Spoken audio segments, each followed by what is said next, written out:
তোমাদের সবাইকে স্বাগত। আশা করি ভালো আছি, সুস্থ আছি। তো আমার ভিডিওতে দেখার অনুরোধ।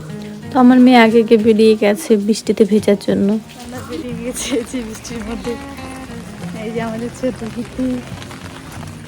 এখানে বাড়ির সামনে থেকে টোটো পেয়ে গেছি, বেশি দূর হাঁটতে হয়নি। বেশি দূর হাঁটতে হলে হয়তো মা মেয়ে দুজনে ভিজে যেতাম, জোরে বৃষ্টি পড়ছিল তার জন্য। তো এখানে টোটোতে বোঝা যাচ্ছে না যে কতটা বৃষ্টি জোরে হচ্ছে। তো এখানে দেখো যে রাস্তার জল ড্রেনটা ভরে গেছে, ভালোই জোরে বৃষ্টি হচ্ছে। তো এখানে আমি আর মেয়ে চলে যাব মেয়েকে স্কুলে দিতে। তো এখানেও দেখো, এখানেও জল জমে গেছে, ম্যানহোল থাকলেও কি জলটা পাস হতে পারছে না। তো এখানে অনেকটা অসুবিধা হয় অনেকেরই। তো প্রায় চলে এসেছি স্কুলের সামনে। তো মেয়েকে স্কুল দিয়ে দিয়েছি, তো আমি বাড়ি চলে যাব এখন। তো চলে এসেছি বাড়ির সামনে। তো এখন পনির নিয়েছি, তো বাড়িতে গিয়ে পনির রান্না করবো। একটা কাজ আছে, ওগুলো করবো।